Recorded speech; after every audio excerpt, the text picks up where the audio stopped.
So what we're gonna do, due to popular request, is we're going to pretty much come up with an answer to every objection we can possibly think of, and we're gonna kind of create like a playbook, a cheat sheet, essentially, so that whenever we hear an objection, we never stall. We never like, how do what do I say?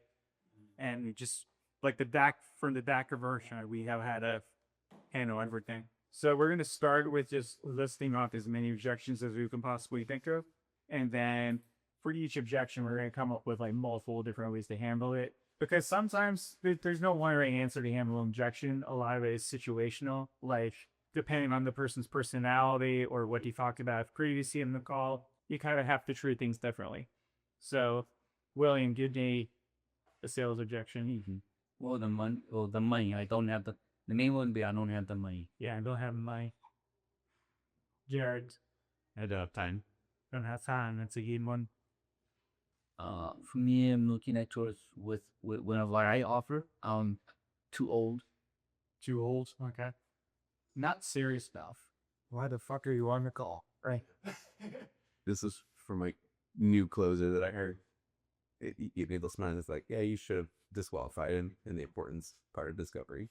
When he said during the discovery, it wasn't important, Ann. I think so. Okay. I just need to train him better on how to handle that. Yeah. Well, maybe take ways. Yep. Reframing, but there's infinite ways. Cool. William.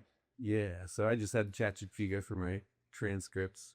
I'm nervous about recouping the ROI. And for me, I want to discuss with bandmates.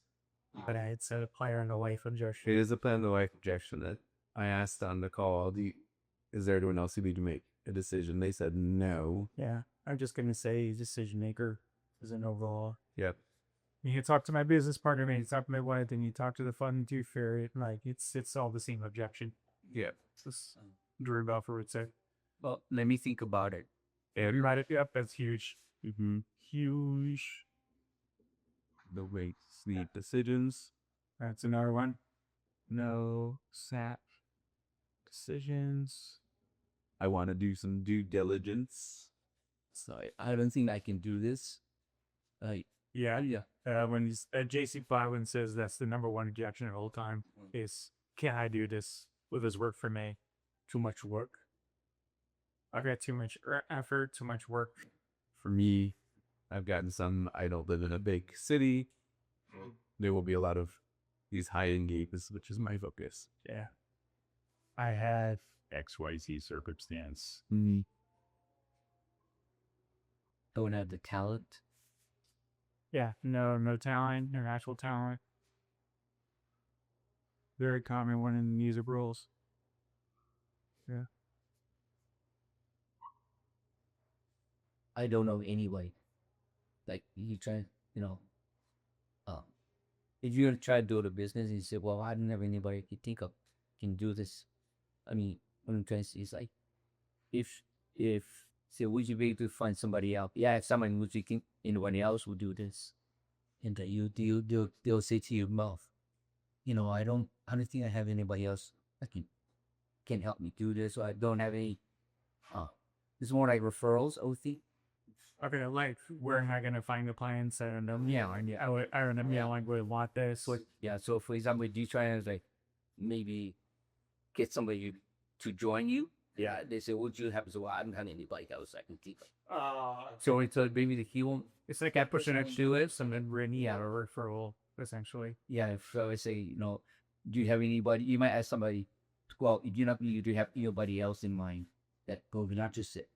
So they say that, well, I don't. That was a great point. Because, I mean, you hear objections everywhere, including asking for referrals. Yeah. I've gotten objections to financing it. Okay. If I don't want to pay the interest, or I don't want to have another, I don't want to have debt. Don't like that. Yep. Or even like, I've heard companies like Affirm are predatory. No, it's just you don't pay your bills. Sure. I think that's what they already use. That's a common one. I think that I get afraid about it. There's more, believe it or not. I mean, I feel like it's the same as nervous about ROI, but what if I don't get the results? Yeah. What if I don't get results? I'm going to add to that. It is kind of its own caption. Are there any guarantees? Or another version of this? What can I have a trial? So texting my closers to ask what Yeah. objections that they got recently. Yeah, let's get the most out of this. Here's why. I've been burned by a previous program. Yeah, I did get that one recently.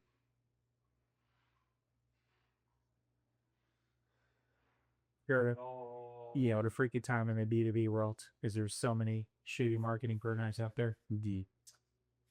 What would other people think?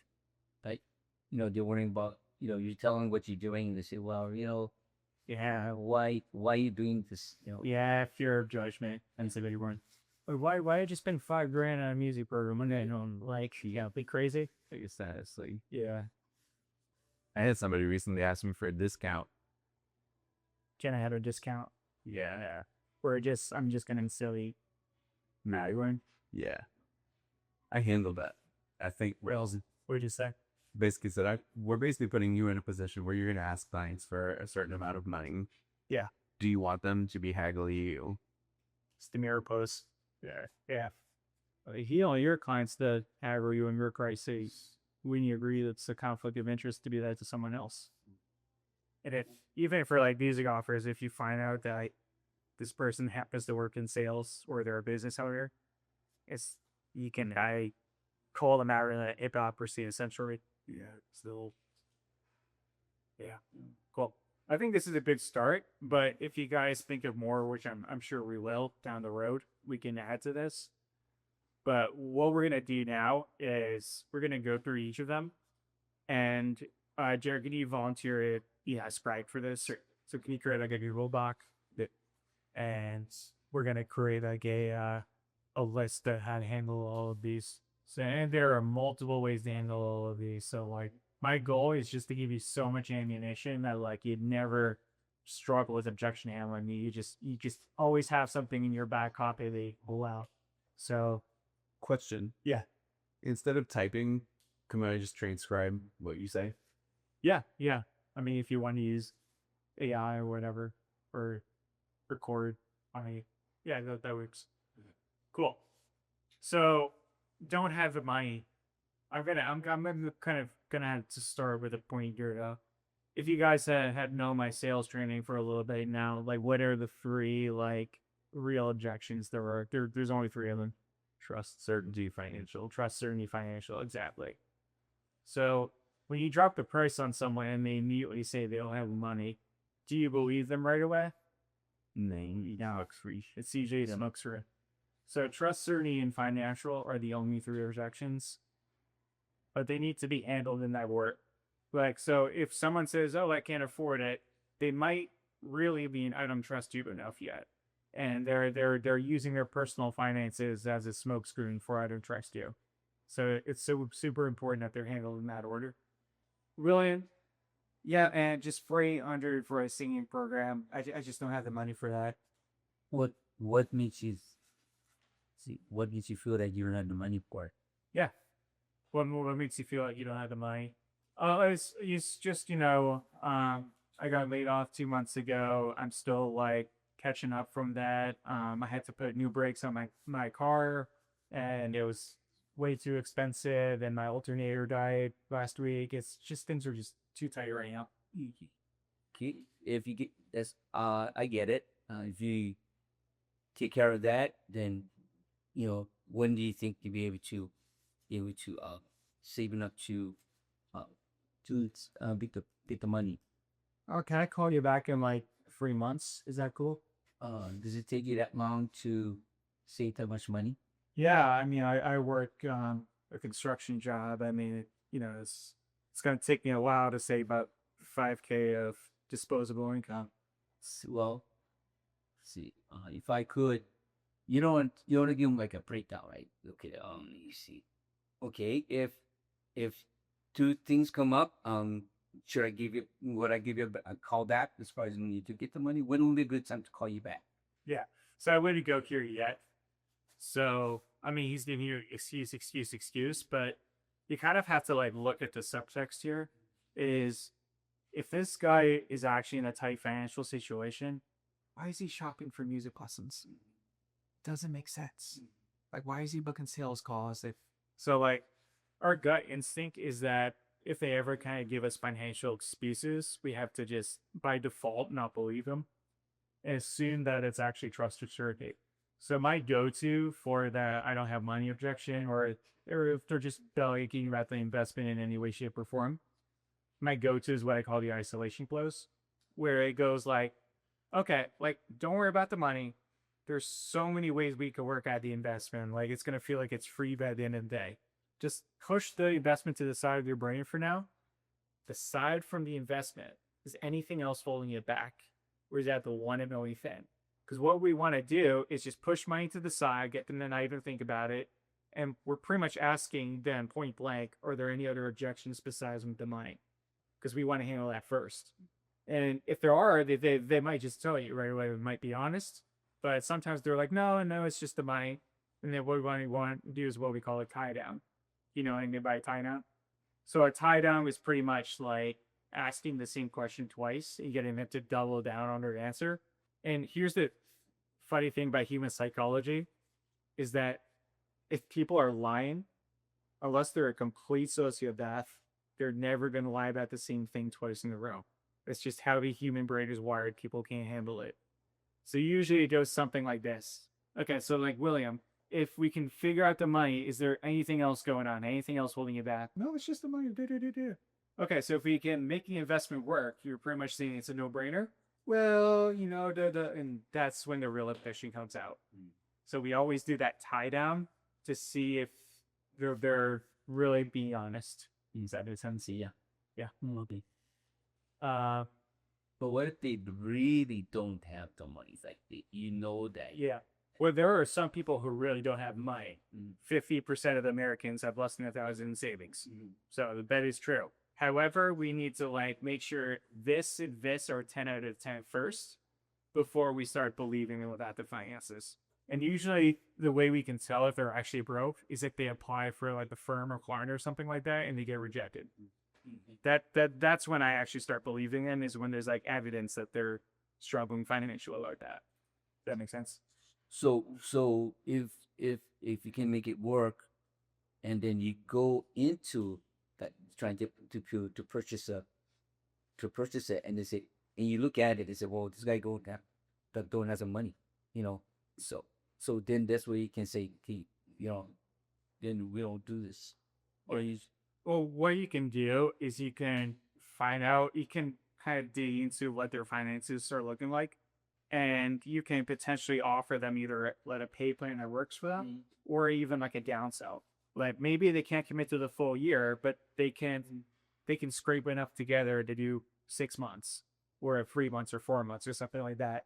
And you can downsell them on like a shorter contract of your program. So that way, like you're collecting some money off of them rather than a big fight zero. Okay. Does that make sense? Yeah. Yeah. Jerry, do you do any downsells for your program? Yeah, I've downsold 6 and even 3-month programs. Yeah. And then worst case scenario, I downsell them on BookLab. So Yeah, they're subscribers to the software. Cool. Yeah. Another way to increase LTV is by having those downsells. Jared, you're not allowed to use my response or William's response. Oh, Jared, I'm 5,000 for a full-time music academy. It's too much money for me, man. I just really can't swing that. I hear you, man. But just curious, too much compared to what? I was just expecting this to be like, $1,000 course. We just learn how to do this. I wasn't expecting to make this huge investment year. I mean, would you expect something that's literally going to be creating a full-time income for you to be cheap? Well, I mean, yeah, you have to spend money to make money and everything, but just right now, it's just too much for me. I mean, is this truly your number one priority? I mean, I music is my life. Performing is my life, and this is what I want to do more of. And just curious, how close are you to making a full-time living with music right now. I'm like washing dishes, so yeah, I'm pretty far off. If nothing changes in your life, how much closer do you get to that full-time income? Probably just gonna keep doing what I'm doing, playing whatever bar gigs I can pick up. But I mean, I'm nowhere close to like paying my rent with just gigging at this point. And is that in line with you being the musician you know that you are? No, I know I'm capable of like doing this professionally. I know, like, I went to music school. I have a talent for it. You see, I'm like qualifying myself now. It's weird, but I have the talent for it. Like, I'm really good at what I do. It's just I just need to be able to land better gigs to make it work. And just curious, on a scale of 1 to 10, 1 being this program will not get me anywhere closer to my goals. 10 is like, yes, this will be the thing to get me a full-time income as a musician. Where are you at with this? Probably like a 9 out of 10. Like, it sounds like you know what you're doing. I've seen the results you've gotten for people. Like, you got a whole software behind it. It looks pretty legit. It's just, I just can't really drop 5 grand on this. Like, I almost missed paying my rent last month. But you paid your rent, right? Yeah, but just from the skin of my teeth. Yeah. Okay. I'm not allowed to use your isolation of there, but I still try to isolate. That's where we come right here. Yeah, I know. Like, really good line of questions there, where it's like, you got me to like sell myself to you a little bit. Yeah. But do you see what he did there? Like, he was like, he asked questions to like validate trust and certainty. It's like from 1 to 10, how confident do you feel like we can help you here? Like if you didn't do this, are you certain you would get results, or are you certain that like you would stay where you're at, essentially? Like, do you trust what you know what we're doing here? Like, it all came back to like making sure trust and certainty was a 10 out of 10. Although I haven't got you to a 9. Should I push for the 10? Yeah. So if that's a good point. So like there's the 1 to 10 close. And the point of the 1 to 10 close is just to locate objections, essentially. So if someone's like, yeah, it's a 10 out of 10, it's just the price. Okay, then it's actually just the price. But if it's anything less than 10, even if it's like a 9.5 out of 10, what's missing? Why is it only a 9.5 out of 10, aside from the investment? And that's what you would just directly ask them. Okay, so 9 out of 10, fair enough. Cool. Thanks for the compliment. But aside from the investment, why a 9 out of 10? What's missing here? And don't forget to say aside from the investment, because if you don't, that's what their answer is going to be.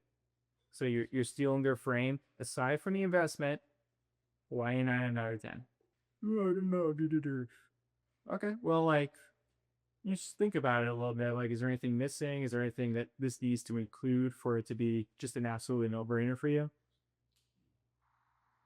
Sorry, I was taking those. So what's missing for this to be an absolute no-brainer for you? A 10 out of 10. Right. And then it might force them to amend. Oh, nothing's missing. It's perfect. All right, cool. So it's just a matter of working out the money then. Yeah, you're right. Okay.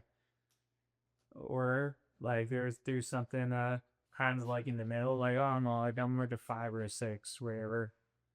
I think I learned this from Jerry Meyer, but he would say, well, why not a 1? Ooh, that's brilliant. Yeah. And then that forces them for them to tell you what they like about your program. Oh, 5, why not a 1? Well, I mean, you're going to see pretty good results. I mean, it looks like a decent program. Okay, cool. Great. But it's not a 1, but why 5 out of 10? And then you can put it away around. Cool. We're going to move on from don't have the Marine. My closer says, thinking back to my typist calls, the main objection was trust. A lot of them insist on references. A lot insist on who's done the program, how successful they were. That's a no. Can I talk to your previous clients? That's a yep. I have some really funny injections for this one. Don't have time is another huge mammoth objection. Yeah, William, I love to learn how to play piano and learn how to sing with your program, but like, I just don't have the time. I got a busy schedule. I got 4 kids. My wife is sick. I have just so much more things I have to do. I just not sure I'm having time for this or any time to practice. Well, would you put it at least at least 20 minutes a day. I mean, what do you do at least 20 minutes? I mean, do you think I could get results with just 20 minutes a If day? you do it, well, you get 20 minutes. If you do it every day, I'm sure there's time that you have a break. So, and then that gives you time to practice. Yeah, And that's a really good way to handle it. Is you kind of like, essentially, you're setting a smart goal for them. Mhm. Like it's like a attainable goal. Like, can you at least just do 20 minutes a day? Mhm. Like rather than watching an extra episode of Netflix, can you just put in 20 minutes a day? Is that fair enough? Yeah, I could do that. Cool. Now they just admitted they have the time for it. And that's something you could also just put in the webinar, honestly, of like, hey, like all these students got results with just 30 minutes or less of practicing a day to kind of like pre-handle that time objection. usually what I usually do is your student tells me that they don't have the time because like I give them like a whole week, and then from 8 to 7 they write down what they do every time. So from what do you do from 8 to 7, at 8 to 9? What do you do from 12 to 7? Oh, I watch TV. So you do take that out and put practice time in there. Yeah. Yeah, okay. You know, it's like I have a sneaky ninja thing. Yeah. You know, at the beginning or probably when you're building a report, usually like if someone's wearing like a sports attire, I'll be like, oh, did you watch the game last night? Cool. I'll swing some practice. Or exactly. Where I had someone wearing like a Star Wars t-shirt. I'm like, oh, yeah, I'm just curious, how often do you marathon Star Wars? It's like, oh, yeah, and usually around like, once a month I watch a Star Wars movie. Oh, good to know. And now right at back. Okay, so you have time to watch Star Wars, but you don't have time to practice? Yeah. Yeah, okay. And I'm guilty of that. So Right. I mean, everyone has time for things that are important to them, whether they want to admit it or not. So, another to that, like everyone has time for the essentials, and it's like the question you have to ask yourself: is this essential to you? Yeah. For example, if you got super, super, super busy, just unbelievably busy, are you going to stop showering and brushing your teeth? No. Why not? It's just part of my day. Part of my Yeah. Are you going to stop eating because I'm too busy? No, Why not? because I gotta eat to live. Right. So no matter how busy you get, you still have to do these essentials, right? So how is this any different? The question you have to ask yourself is, do I have the time? Is this actually important to me? Because honestly, that's real what people are saying when they say they don't have the time. They're saying this is not important enough to me for me to find the time. That's the real subtext behind what they're saying. Jared, I just don't have time to learn the software. I've got a full-time job and then I'm spending all my hours playing gigs afterwards. I just don't have time to learn sales and marketing and how to use this complicated software. I'm just not sure this is going to work because I'm just like, I don't have like a single hour to put into this. I totally hear you on that.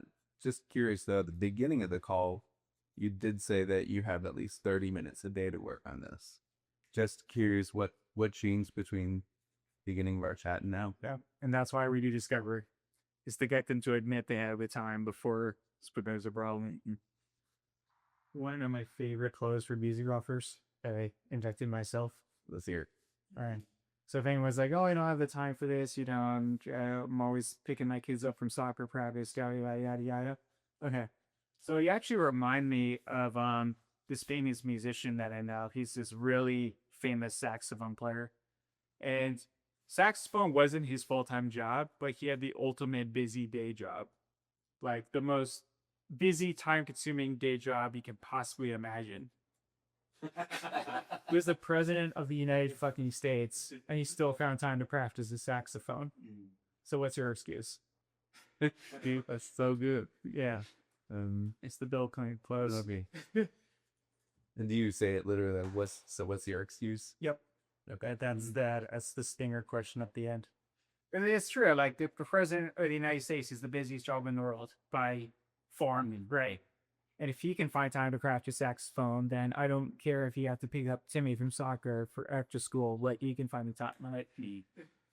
Too old. William, this is your objection. I'm sure you hear this all the time, right? Yeah, I'm 72 years old now at this point. you can't teach an old dog new tricks. Maybe if I do a better program 20 years ago, this would make more sense. Mhm. So at what age do you think too old is to learn how to sing? That's a good one. Like, what age specifically is too old? You're asking a logic-based question to like an illogical response. It's great. I retired at 65, and at that point, I'm just kind of coasting, just enjoying life a little bit. But I feel like at this point, it's just too late to really take something seriously like this. You know, I have a 7, 9 year old student, and she's taking music lessons, taking singing lessons. So, and she's doing fine. She's learning, she's taking lessons, and so I, age won't be age is not the matter if I have you know, older people that taking lessons. Mhm. So, Yeah, it's a great response you're using, like a case study testimonial to show your objection. But what would make it even more strong is if you frame it as a question. So it's like, hey, did you see the webinar that we have students in their late 70s and 80s? Did you see that in the webinar? Good. Okay. So if they can get results and if this works for them and they're willing to make this investment at that age, what would be too different? And we always want to end it with like a question like that. But right before I said like, what did I say? What was my tag question? What's your excuse? Yeah, what's your excuse? Does that make sense? What makes you different? Sound fair enough? We always want to ask, like, end with like that's what I call a stinger question right at the end, because how persuasion works is not you making the point; it's you helping themselves make a point through a question, so that in their brain they make the point for themselves. Does that make sense? It's no, You just did it. I did. Does that make sense? Yeah, that's the whole Socrates method of persuasion. Jared, I really suck at technology. I'm used to floppy disks and H tracks and VHS tapes. I'm like 75 years old, man. I don't think I'm gonna learn this fancy Gen Z software. I don't think this is for me. I totally hear you on that, but let's just back up a second. And how important is actually getting these results to you? Oh, really important. I mean, I love playing music, and I need to be able to get paid well if it's worth my time. Okay.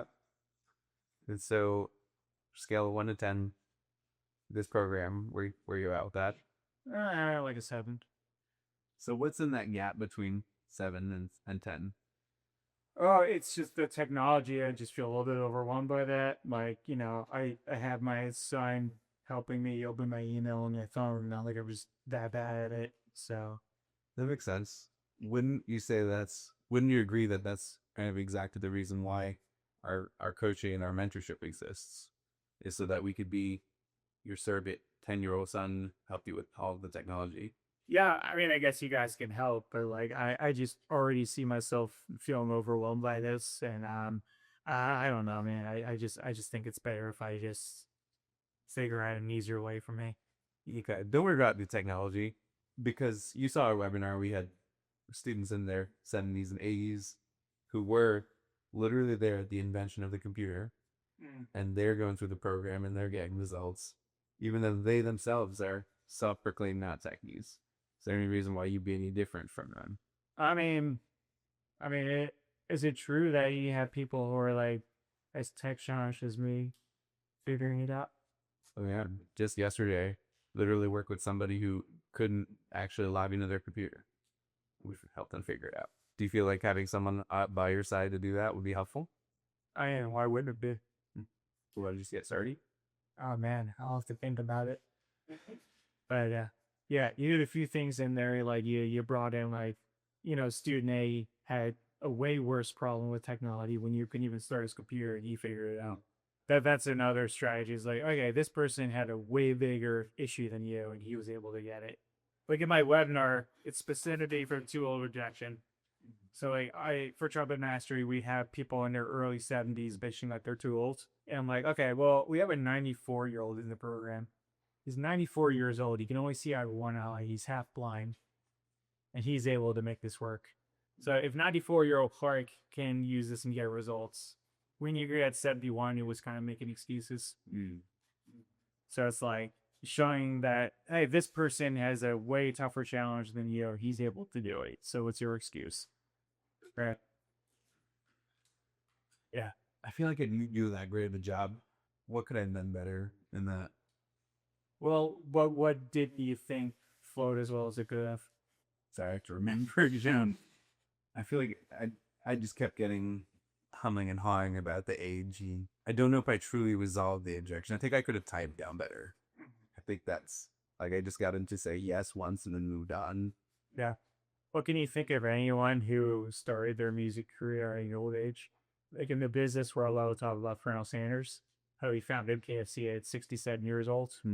So I would use that as if someone said, oh, I'm too old to start a business. Well, KFC, ever heard of them? I'm wondering if there's like a good music version of that. I have a lot of examples in the private events world. Okay. Because like that actually is a thing. Like a lot of the private event musicians are actually older. And that's most likely because they tried the traditional path of artistic fame and then they failed. And then they finally wisened up and treated it as a business. And then one of my best students, her name is Pendra. She's in her mid-60s. And she literally like runs 4 musical groups in 4 different cities across the country now. Yeah. So any reason why you wouldn't be able to do this when you're always trying to start wanting? Right. Yeah. I mean, I thought you knew the well. I mean, essentially, you went back to like, is this important to you? Like, do you see the value in this? Because too old, it's a smokescreen. So like you went back to certainty. Like, do you feel like this will work for you? Do you feel like you need this? Do you feel like this is gonna make your life better? Do you think if it works for other people, it could work for you? You essentially went to certainty. Because that's the underlying objection. This too old is not a real objection. These are real objections. Right. Cool. Let's move on. Not serious enough. You know, William, I'm just a hobbyist. Like, you know, I'm just playing piano for my local church. That's it. I'm playing once a week. That's it. Like, you really can't justify spending like $5,000 on this. So the reason why you call me is if you're just interested in the program or you're serious about it, that you want to get better at it. You know, I just saw your ad. I mean, you said some nice things. I just wanted to kind of see what this is all about. Okay. So how serious you want it to be as far as the level that you're at right now? Where are you at right now?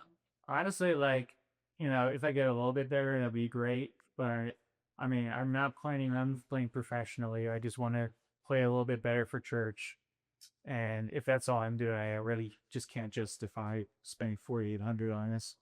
So if you see yourself, you want to improve yourself when you're playing, wouldn't you want to take it serious enough to be better?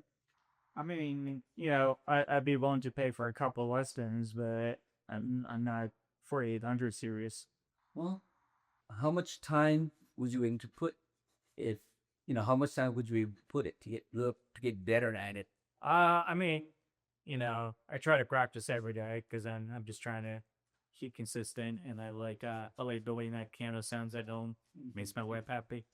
So yeah, no, I appreciate that. Where I thought you were gonna go with a timeline is like, okay, well, like if you're already investing all this time into it, you are kind of serious. I mean, we only have 24 hours in a day, so you're using some of those hours to practice. When you're in this is a serious part of your life. That's where I wanted you to go. Oh, I didn't go that way. Yeah. But he also kind of gave you a hint by, I'm just playing for church. Okay. So you play for your church. So I'm going to ask you this. Like, is God important to you? Is playing the Lord's music, is that something that, you know, brings you closer to God? Is that important to you? Okay. So we agree it's not just about like clocking out some notes every Sunday morning. This is something a lot deeper. Yeah. This is something that like really brings you closer to God. It really is a perfect start to everyone's week. It makes everyone feel just more motivated and he's spiritual. We agree that that's really what you're investing in here. We're not really, listen, it's less about just being slightly better, And I mean, we're starting to get into the gray zone of band closes. It's like with these religious people, like there's some Bible verses that were in just for sales, but it's like, like, do you know the story of Jesus and his apostles where is anyone religious, by the way? I just want to make sure I'm not offending people. I'm not a religious. You're not, you're fine. But it's like, how Jesus. I do. I'm a quiet brick at my church, so. Oh, right. Yes, I'm good. But it's like, there's stories of like Jesus asked his apostles to like give up their families, give up all their possessions, come follow them and serve the Lord, right? So if if his apostles were going to do that, just lose everything, give up everything they owned, like you're not willing to part with him using 4,800. How do you think God's gonna feel about that? Is that the end? Yeah, that's on the edge. It's like on the line. So just gauge the person's personality. Yeah. Yeah. See if they'd be willing to take that rightly or not. But do you see the point that I'm making? Yeah. Like I'm using I'm turning them out a mole into a mountain and a molehill into a mountain, as Sam Evans would say, is like, oh, I just play for church. Go play for church is a fucking big hill. Yours high. Yeah. It's right. That's definitely one I could use for a lot of the string offer. Yeah, and a lot of the church musicians. Yeah, in the trumpet world, it's like playing taps. There's a lot of people hit up the trumpet just to play taps at veterans events and funerals and all that. It's like, yeah, I'm just playing taps. It's not that important. Not that important. You're playing taps. Like, if I had to choose between Carnegie Vol and playing taps, I would pick taps. Yeah. It's that important to me. Yeah. Like, serving your, fallen soldiers, like, that is way more important than playing a symphony at Carnegie Vol. Yeah. So, like, don't tell me it's just taps. That kind of, like, I'd say that in a much more quiet way. But, like, I'm kind of, like, putting them in their place a little bit. Yeah. But it's like, yeah, Jared, I just want to kick up a few gigs here and there. And, I don't want to fill my calendar and play weddings every single day. So I'm not sure if this makes sense for me. Sure. I hear you on that. Let me just remind me again. Did you say that you wanted music to be your full-time career? Yeah. Okay, so this is your passion, correct? Right. Let me ask, how many lives do you get? Here's no. We're gonna raise that off a record. Assuming there's no gigs in the afterlife, I would say just one. Just one. Right. So tell me, like, you say, I'm a little confused, so help me understand. You said you don't really want to be playing a lot of gigs, which, we already talked about. You don't have to play a lot of gigs to make a lot of money. Right. But if you don't want to play any gigs at all, help me understand, what do you mean by that? It's just, just want to make some more money. I want to play like some better gigs, but like, not all the time though. So I just can't justify spending this much on what you do. Okay. So you just told me, like, we both agree, as long as we're not Buddhist or anything, we only get one life here. So would you agree that spending that life doing something that you're not passionate about is not living that life to its fulfilled books and wasting that life, right? Right. Just getting too deep for me, Jared. I just don't want to do it. Too deep for you. And is your life not something to get deep about or serious about? I mean, it's just, it's just all about like how, important is this to me? And I don't think I want it. I don't think it's important enough to me to spend this much money on this. Like, I just want to pick up another gig or two every month here and there. To be honest, it does sound like you're not a good fit for our program. Okay. We only work with students who are actually serious about this. All right. I mean, I guess I'm just not your student then. So I would accept that. Yeah.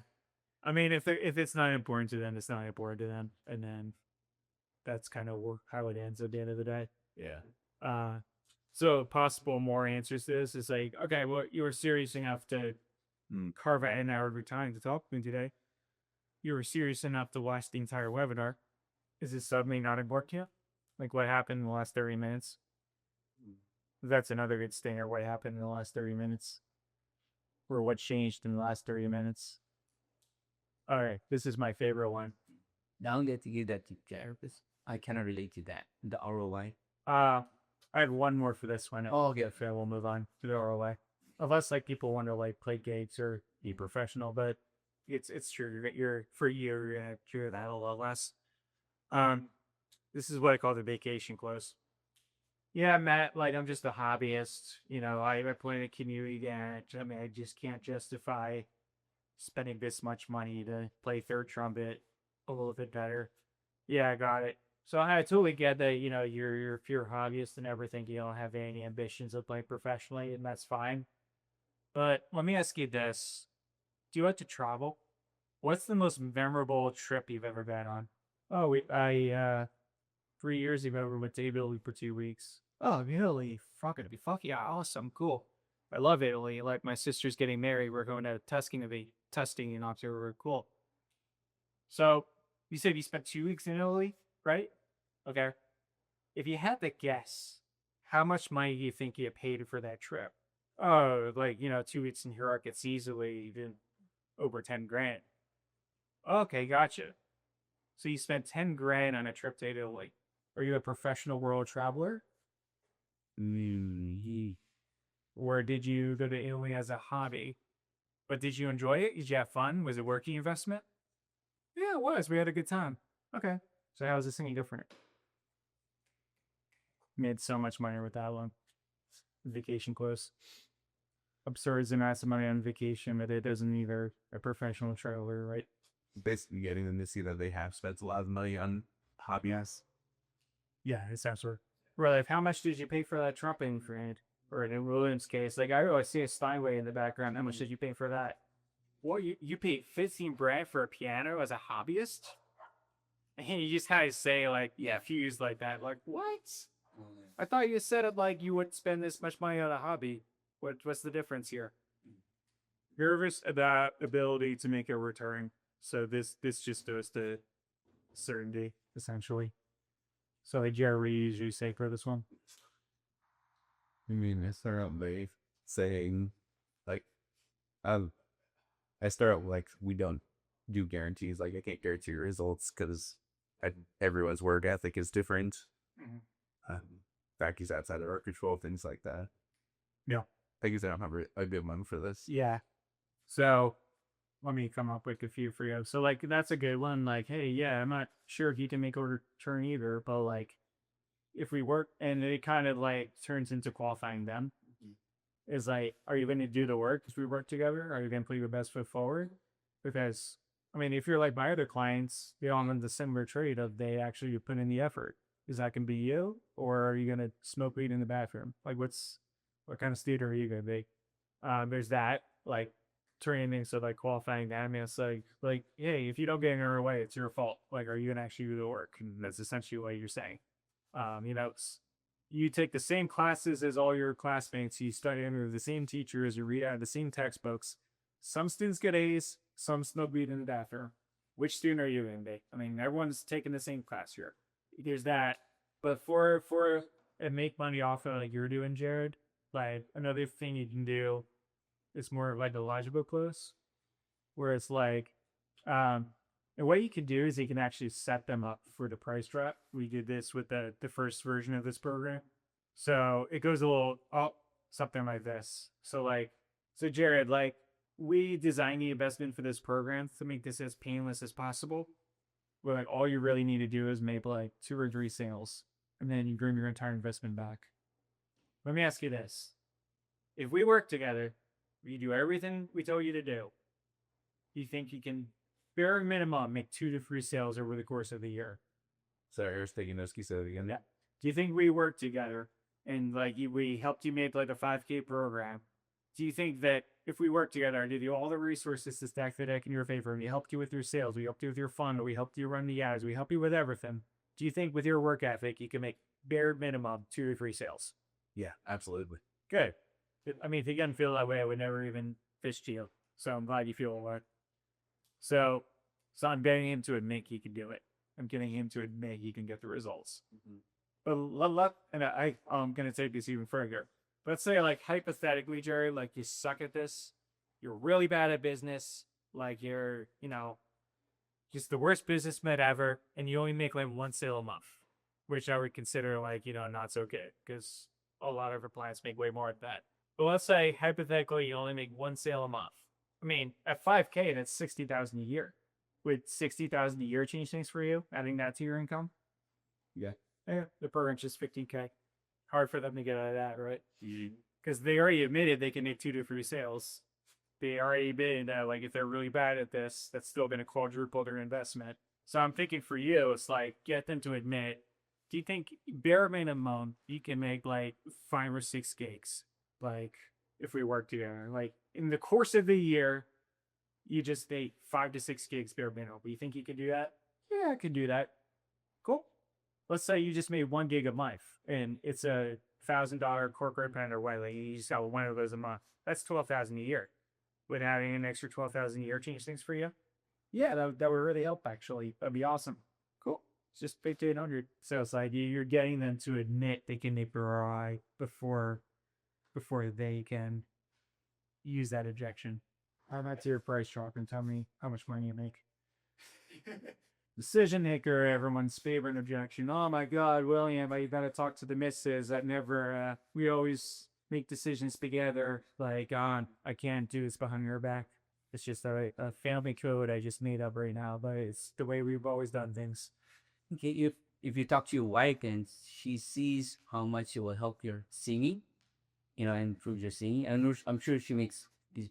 I don't know if she makes any comments about your singing, but if she sees that it's going to help in your singing, wouldn't you think that it won't, she'll be glad to, have you take the lessons or take the program?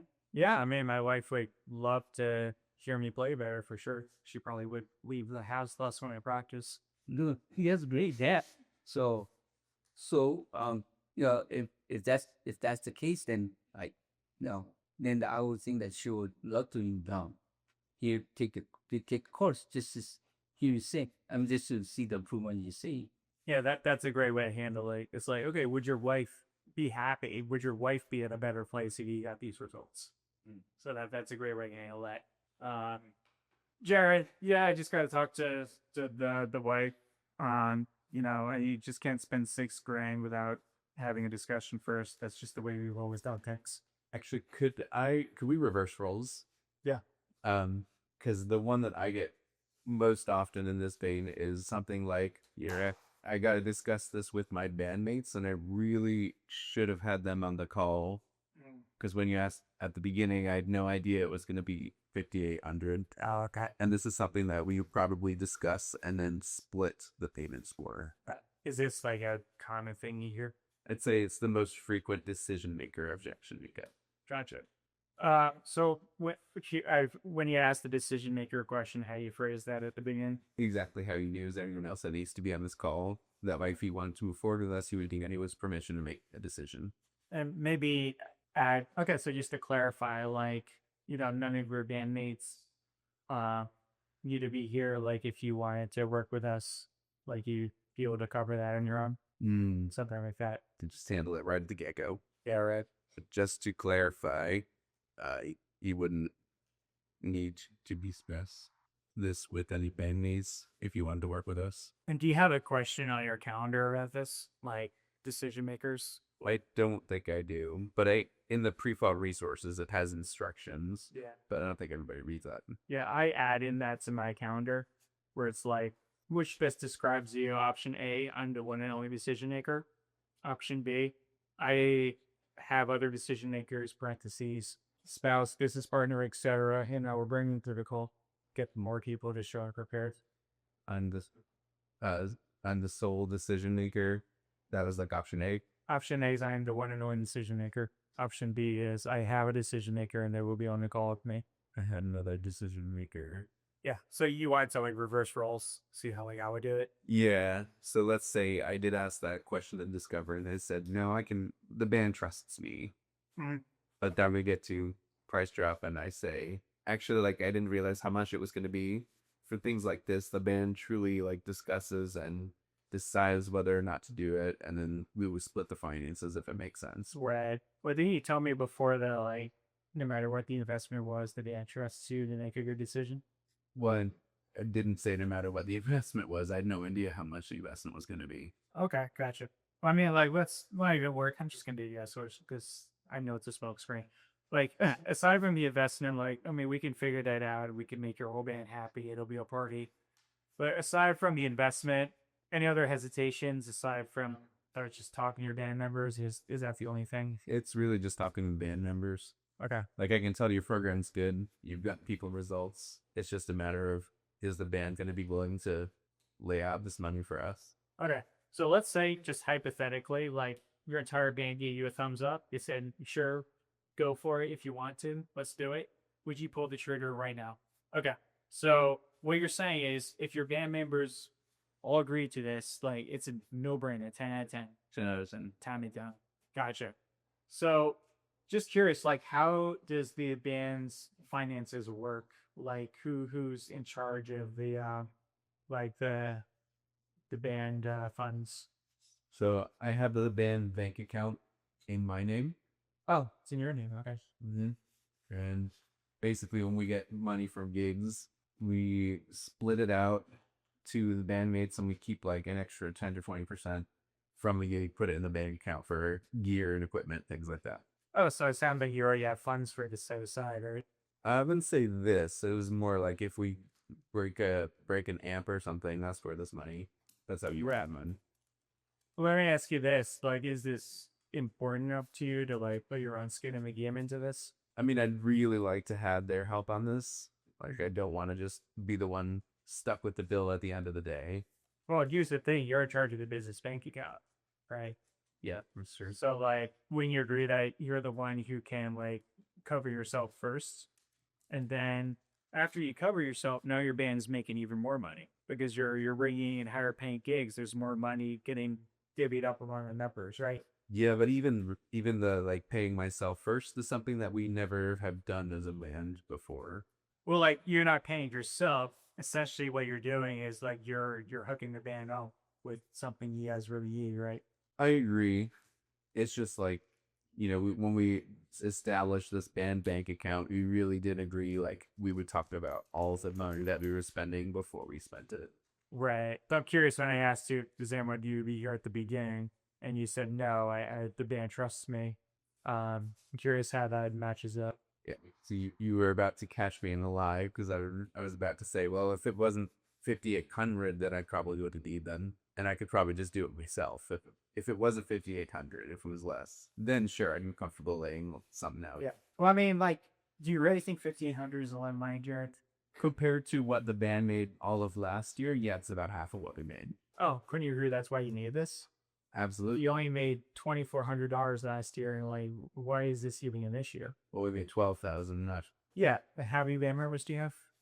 6. So each band member made 2,000 all last year. Yeah. I'm curious if that's the case. Like, when you agree you need this more than anyone? Yes. Right. Okay. So back to the point I was making though, like 5,800 is not really a lot of money, right? If I were to sell you a glass of water for $5,800, would that be a lot of money? Hell yeah. Yeah, that'd be ridiculous, right? It's the most expensive glass of water in the world. If I were selling you a beachfront Malibu property, mansion by the beach for $5,800, would that be a lot of money? No, and I wonder what's wrong with the property. Yeah. Like it's all relative, right? Yeah. So if I sold you the ability to make no less than $1,000 every time you play a gig, and you're packing your calendar with 20 to 22 gigs per month, bringing in $22,000 per month for the band for the rest of your life, and the cost of that was $5,800, would that be a lot of money? Right. So ready to just get started? I feel like they would still, from my experience, they would still give resistance to that. But I feel like a part of that too is just not pre-going it. So like, how confident do you feel, Jared, that if you if you just made this investment despite not speaking with your band first, that you would get a massive return on this? How confident do you feel? Yeah. And if you did make a massive return on your investment and the band is getting paid a lot more every single month, do you think they forgive you for making this? I think they would. Yeah, I think you'd be doing them a favor. Yeah. Or do you think they would crucify you because they're making more money? No one's going to crucify me for making them more money. Great. So as long as you feel confident, like, do you trust me? Do you trust that we're gonna hook you up here? Yeah. All right, then let's go. That was gold right there. Yeah. That was kind of getting them to admit, like, would they forgive you for making a smart decision on their behalf? Right. I'm going to transcribe that. That was a lot. But anyways, put that. Would they forgive you? No, it's always better to ask your wife for forgiveness than permission, right? It's kind of a play on that. Ugh, think about it. The universal bullshit objection that means nothing. Yeah, William, I just got to give this some thought. It's a lot of money. So what makes the detective deciding now than later? Oh, I just whenever I make a big decision, I always sleep on it. I always just take my time. Like when I bought my last car, I just took my time, waited a few days, made sure it's the car I really wanted, and then I went back and bought it. That's just always how I've been. So it took you a few days for you to purchase a car, and home to home. A car must have been cost you a lot, and is the program is just $4,800. What makes you stop from not paying that? Wait, $4,800. I'm not like buying candy at 7-Eleven. I mean, this is a big investment, and any big investment, anything over $1,000, I just need to take my time. So if you wait later, would it make a big difference in getting to sing better than getting it now? I mean, like, your program's gonna be here when I come back, so I mean, it doesn't matter if I wait a few days. I don't think it's gonna make a difference, right? So So let me give you a hint. okay. What, like, to think about it is bullshit, right? It doesn't mean anything. But when someone says I need to think about it, they're just bullshit. Might as well just come out of your mouth because it doesn't mean anything. It's really one of these three things. So we kind of need to like get behind the subtext, right? So they're saying I need to think about it because they're afraid to tell you it's actually one of these. That's what's going on. So yeah, well, it's just with that kind of a investment, I really just need to give this some more thought. So what do you need? What do you need to think about?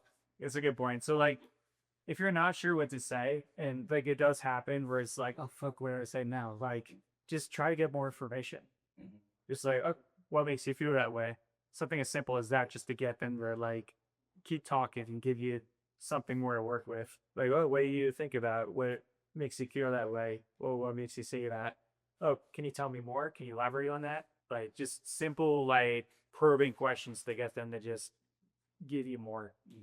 Because when they say they need to think about it, they've given you no information. Like, the think about it is the most useless thing anyone could possibly say because it doesn't tell you anything, right? So we just need a little bit more. We need to find what the real objection is. Yeah, let's try it. I need to think about it, William. Like, it's too much money. So what makes you what does it make you think about that way? Feel that way? Don't overthink it. Just what makes you feel all right. Something wrong. Oh, okay. Yeah. Why do you feel that way? It's just it's a big investment, and I'm not sure if I'm serious enough to actually put out of my look. This turn into this, right? So when you ask them to clarify, there I go. The real objection is.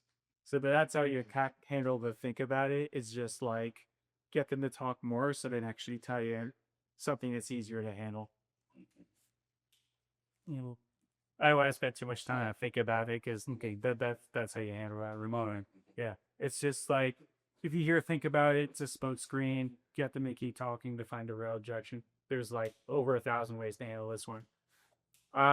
No snap decisions. It kind of goes into I need to think about it, but this one's just a little bit more specific. Yeah, Jared, whenever I make a big purchase, I always think about it. I wait a few days, I let it sit. I just don't make snap decisions because last time I did that, it was a bad situation. Okay. Well, I fear you on that. But let me ask you, earlier on the call, you said that you've been trying to pursue full-time music for about 10 years. Mm-hmm. So wouldn't you agree that you made a decision to do this about 10 years ago? So if anything, making a decision today would not be a snap decision. Because you've honestly been thinking about this for 10 years. So are you ready to just get the results that you wanted 10 years ago? Yeah, I mean, when you put it like that, it's been a long time I've wanted this. But I just learned about the price like 2 minutes ago. I mean, I just need to like look at my numbers and think about that and budget, and I just can't spend that much money right on the fly like that. Gotcha. So what if you let me think about how to do this. So I get you don't want to make snap decision today, but let's just theoretically think like, what if you made this decision 10 years ago? How much would this program have cost you per year? Oh, I would have made a lot of my money in the last 10 years. Mm-hmm. So how much do you think that's cost you actually in terms of lost revenue over the last 10 years? Wow. I mean, you're talking about having another like 10,000 a month in income for so that's like 120,000 a year. That'd be 1.2 million over the last 10 years. So you're telling me you paid $1.2 million to not have these results? I mean, if you put it like that, I mean, it sounds a little irresponsible, but I guess you're right. So would you agree that 5,800 is nothing compared to the 1.2 million you've already paid it? Yeah, I can see that. Just get started. Right. Yeah. So this one is the key is just reminding them how long they wanted that result. You wanted to be a pro musician for the last 10 years. This is not a snap decision. This is something you wanted for a long time. And then he took it a step further with what was the costs of just being a wanter for too long rather than actually making a decision, doing something about it. In isolation. Yeah. When you're actually on the sales call and battlefield. Yeah. I feel like it's not as easy. I wish I could do this but during a Zoom call. Like, hey, Jerry, catch. Oh, it's snap decision. Look at that. York here with pretty snap decisions. There's your yapper carefully. Kind of rate your gray area pose for this one. Yeah. So it's like when you got done, when you proposed to your wife, did you expect your wife to make a snap decision? Or did you say you had to think about this for a few days? That doesn't seem too gray area. It's funny, but I mean, I have offended people with that one, so. Well, that reminds me of the can I have a trial period things. Like, you didn't do a trial period with your marriage, right? Yeah, exactly. Did you, when you got down on one knee and asked your wife to marry, or did you say, let's try this marriage thing out for a month and see if it's a good fit first? Do you think your relationship would be okay if that's the way you proposed? Probably not, right? Or did you say, I want to spend the rest of my life with you. Let's go all in. Mm-hmm. Right. Which do you think leads to a healthier marriage? Exactly. So how is this thing different? Extending. Cool. I want to do my research. Yeah, William, I just learned about your brand. I just want to look you guys up, do my homework, make sure I don't see anything that's concerning, and then I'll come back with it. What kind of research are you looking for? I'm just gonna Google you guys, looking your reviews. I can also like look over the contract and my lawyer looked over it. I just wanted to make sure I'm dotting on my I's and all that jazz. If you do your research and you find it's legit, would you make the decision now? Yeah, if everything's legit, great reviews and nothing negative on there. Yeah. How much time do you need to do your research? Give me like a day or two. So the quality of gear too, and you find out it's legit, you just sign up right away? Would you sign up on that day? Yeah, I mean, if I took my time and did my due diligence, everything clean, then I would probably do it. And if there's a little, can you have questions about it? Yeah, I mean, if I had a question, I would definitely let you know for sure. So can I give you a call tomorrow? You make a decision. Well, in a couple of days, make a decision. Yeah, I mean, I'll email you back. I'll give you a call. Don't want to do it. When is it? Oh, you see. When is a good time to call you? I'm about to leave on vacation tomorrow. I'll be gone for 2 weeks, so maybe like 3 weeks. Is that cool? 3 weeks. So by the way, that is a lot. If anyone tells you if you're going on vacation tomorrow, they're fucking lying. Anyway, get carry on. So you tell me that you're gonna do your research tomorrow, but you're gonna on vacation. So how are you gonna do your research? You're gonna let me know by tomorrow. You want to know what's even easier? Yeah. Okay, like for you to Google search us and look at some reviews, like how long do you think that's actually going to take you to type her brand new into Google, press enter, and then scroll through AIMO into your Google? Like realistically, how long do you think that's actually going to take you? Seconds. Seconds, right? So I'll tell you what. I'm just going to mute myself on Zoom. I'm going to go grab a cup of coffee. Google's right now. Just take your time, and I'll come back in like 5 minutes, and then we'll talk. Simple. Yeah. Very common. Yeah. Oh yeah, it sees a lot of. It doesn't take fucking 2 days that Google search like kidding. Yeah, you can. And most of the time they'll be like they won't actually need to Google you, right? Yeah. So if it's a smoke screen for what I do story. They're just it's another version and I need to think about it. Oh, I need some time to do some research. It's the same objection essentially. Because ideally, you do your due diligence before you go on a sales call with someone. Yeah. So that's the prescribed handler. Is just like how long does it take to do some research? Type it into Google, see what you find. Correct. Is there any other handlers for that, or is it? Well, part of it, the psychology here is like they're in a position of I'm trying to qualify you. So that's another example of a time where you can like flip the script where it's like, okay, well, like I get that you want to do the due diligence on us, but I also want to make sure you're going to be a good student for us if we work together. Like, are you going to put in the work? Are you going to, and then you open up that conversation again. Are you going to be our best student, or are you going to not try and then say some shit on Reddit when it was really you who didn't put the effort in? What if they be the one of the research comparing to you and other programs? What if they say, well, let me do my research. I want to compare you with other programs I'm looking at. Real I found one out. Competitors. So there's a question in the discovery that's designed to pre-handle this one. Is like, what did you see from last day you didn't see from our confidentiation, essentially? Yeah, I'd be like, okay, well, just curious. Like you mentioned before that this program's a perfect thing, has everything you need. What do you expect your competitors to have that we don't have already? Just curious, why did you book with us and not them? Like, why did you choose us to reach out to as opposed to this other option? And like talking about your methods specifically is also going to help with this one because, like, for example, for Trump and Mastery, it's like, sure, yeah, you can look at all of our competitors, but like, guaranteed that they're all going to tell you to use more air, which is we both agree that's the wrong way of doing things, right?